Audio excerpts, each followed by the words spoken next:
এসব ছবি ছাড়াও ঘটনার তদন্তে নিয়োজিত সিআইডি খুঁজে পেয়েছে 9টি গোপন ক্লোজ সার্কিট ক্যামেরায় ধারণ করা বেশ কিছু ভিডিও ফুটেজ। অস্ত্রাগারের চারপাশে ছিল এই ক্যামেরাগুলো। এইসব ছবি দেখে চিহ্নিত করা হচ্ছে ঘটনার সাথে জড়িত বিডিআর জওয়ানদের। এটি 7 নম্বর ক্যামেরার ছবি। দরবার হলে অফিসারদের জিম্মি করার পরপরই অস্ত্র লুট করতে জওয়ানরা ছুটে আসে এই অস্ত্রাগারে। তখন সকাল 9:19। জওয়ানরা দল বেঁধে ঢুকছে ভবনের ভেতরে। দখল নিয়ে অস্ত্র হাতে আবার বেরিয়ে আসে। আতঙ্ক ছড়াতে ফাঁকা গুলি ছুটতে থাকে। সবচেয়ে বেশি গোলাবারুদ ছিল এখানে। 9 নম্বর ক্যামেরাটি ছিল এর প্রবেশপথই। দায়িত্বরত জওয়ানকে বারবার দেখা যাচ্ছে মোবাইল ফোনে কথা বলতে। 11:30টার দিকে একটি পিকআপ এসে তুলে নেয় বিপুল গোলাবারুদ। এর কিছুক্ষণ পরই আসে আরেকটি ট্রাক। তোলা হয় আরো গোলাবারুদ। তারপর ভেঙে দেওয়া হয় ক্যামেরাটি।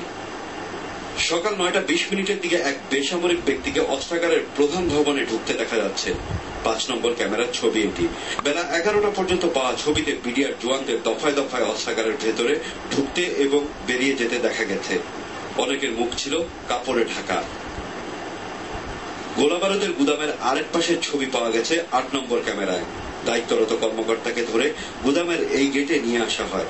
এক পর্যায়ে অস্ত্র তাক করা হয় তার দিকে। তারপর তাকে নিয়ে ভেতরে যায় জওয়ানরা। এরকম আরো 5টি ক্যামেরার ছবি এখন তদন্ত দলের হাতে। এসব ছবি দেখে ইতোমধ্যে শনাক্ত করা গেছে ঘাতক দলের অনেক জওয়ানকে।